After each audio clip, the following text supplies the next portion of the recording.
හයි welcome ටු දිනු diaries. ඉතින් එනකො අද මාත් එක්ක චොකලට් කේක් හදන්න. ඉතින් මට හදිසියෙම චොකලට් ක්‍රේවින් එකක් ඇවිල්ලා. ඉතින් මම චොකලට් කේක් එකක් හදන්න පටන් ගත්තා. ඔන්නම තමයි හදන්න පටන් ගත්තේ. ඉස්සරෝම මම ඉතින් YouTube එකේ පොඩක් වීඩියෝස් ටිකක් බැලුවා. බලලා ඉවර වෙලා තමයි ඉතින් මම හදන්න පටන් ගත්තේ. ඉස්සරෝම මට මතක විදිහට ඔය බටර් 250යි, ඊට පස්සේ සීනි 250යි, ඊට පස්සේ පාන් පිටි ග්‍රෑම් 200යි, එකට කොකෝ පවුඩර් ග්‍රෑම් 50යි, බිත්තර 5යි තමයි මම ගත්තේ. ඉස්සරෝම ඉතින් ඔය මෙල්ට් වෙනකම් පොඩ්ඩක් බටර් ටික තියලා ඊට පස්සේ කුඩු කරගත්ත සීනි ටිකක් තියලා හොඳට ඒ දෙක ඉස්සරෝම මික්ස් කරගත්තා. ඊට පස්සේ ඉතින් බිත්තර එක දාලා දෙතුන් පාරට ආපහු මික්ස් කරගෙන යන එක තමයි ඔය කරන්නේ. ඊට පස්සේ හොඳට ඕක මික්ස් කරගන්නවා.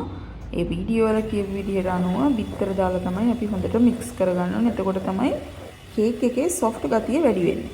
ඊට පස්සේ මම ඔන්න වැනිලා මේස් හැඳි දෙකක් විතර මම හිතලා දැම්මා. ඊට පස්සේ හොඳට මික්ස් කරගෙන සැරින් සැරේට කොකෝ පවුඩරුයි පාන් පිටි මික්ස් කරලා ඒකට මම හිතන්නේ මම දැම්මා බේකින් සෝඩායි බේකින් පවුඩරුත් දාලා හොඳට මික්ස් කරගෙන හොඳට හලාගෙන දෙතුන් පාරකට මම ඇඩ් කරලා ඔන්න විදිහට හැන්දෙන පොඩ්ඩක් කවලම් කරන ගමන් ඕක මික්ස් කරගත්තා. ඒ ඇසිටින් ඔය බටර් බෙදාගෙන ගන්න එපා.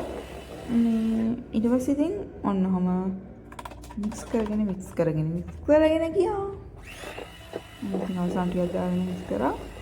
ඊට පස්සේ පොඩි හાર્ඩ් ගතියක් එන ඔන්න පේනවා දැන් අර පොඩ අමාරුයි වගේ කරගෙන අන්න ඒ වෙනකොට පොඩ්ඩක් අපි ෆ්‍රෙෂ් මිල්ක් එහෙම නැත්නම් කිරිපිටි දිය කරලා මේස හැඳි 4ක් විතර වගේ දානවා. ඔක මන් දෙපාරකට දෙන්නේ. එකපාර හැරුවේ නෑ. ඒක අර Tamanට තේරෙනවා නිකන් අපහසුයි කියලා. ඔන්න ඔය වගේ ටෙක්ස්චර් එකක් එන විදිහට තමයි හැදෙන්න ඕනි. ඊට පස්සේ ඔන්න ඉතින් මම හොඳට මේක කරලා කටට කාලා බැලුවා. ඉතින් පොඩ්ඩක් රසත් බැලුවා. ඔන්නම අවසානට මම ට්‍රේ එකක් හදලා තිබ්බා. ඊට පස්සේ එන්න එකට දැම්මා. ඔතෙන්දි මම පොඩි වැරද්දක් කරා. තියෙන ටික ඔක්කොම එකට දාන්න හැදුවා. ඒක පොඩි මගේ මිස්ටේක් එකක් වුණා. ඊට පස්සේ අන්තිමේදී ඒක දාන්න බෑ කියලා පොඩි මොලේ තේරුම් ගත්ත නිසා ඊටු ටික වෙනම එකට දාලා ඔන්න ඉතින් අපි සෙල්සියස් අංශක 80ට මම හිතන්නේ විනාඩි 30ක් විතර තියලා ගත්තා. අන්න එහෙම බලනකොට පොඩි එක නම් ඕකේ. ලොකු එකේ පොඩි අවුලක් තිබුණා. මැද ඔය බලන්න ඔන්නම දියාරු ගතියට තිබුණේ. මම හිතන්නේ දාලා තියෙනවා වැඩි. ඊට පස්සේ ඉතින් අපි තව විනාඩි 10ක් විතර 160ට හෝ 150ට වගේ දාලා තිබුණා. ඊට පස්සේ තමයි ගත්තේ. ඔන්න බලන්නකෝ ඒක මං හදපු ඒ වගේ හොඳටම ආපු එකක් ඇත්තටම මේක මාර සොෆ්ට් විදිහට තිබුණා. මේ අරකට දාපු ප්‍රමාණය වැඩි වෙච්ච එක විතරයි උනේ. එහෙම නැත්නම් ඇත්තටම කේක් එක හොඳටම තිබ්බා. බලන්න ඊට පස්සේ කොහොම හරි මං අවන් එකේ රස්නේ අඩු වෙනකම්ම ගත්තෙත් නැහැ. පැය භාගයකට වැඩිය තිබුණා මේ අවන් එක ඕෆ් කරලා. ඊට පස්සේ ඔන්න ඉතින් මම දැන් එළියට අරගෙන බලනවා. මම ඇත්තටම පොඩක් බයින් මේව කරේ. හැබැයි ඉතින් ඇත්තටම කියන්න සතුටුයි. හොඳටම ඒක ඇවිල්ලා තිබුණා. I'm so happy. අන්න තිබ්බා. ඉතින් මම ඔන්න බලනවා.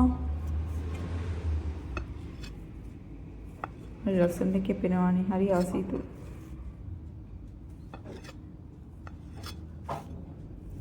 ඒ තරම් හොඳට මගේ අතින් ඇත්තටම හැදිලා නෑ මීට කලින්. ඒකයි මට මෙච්චර සතුට. ඔන්න බලන්න. ඇත්තටම මේක මානම සොෆ්ට් එකට මානම මේකට තිබුණා ඉතින්. ඇත්තටම රසයි. බයි බයි.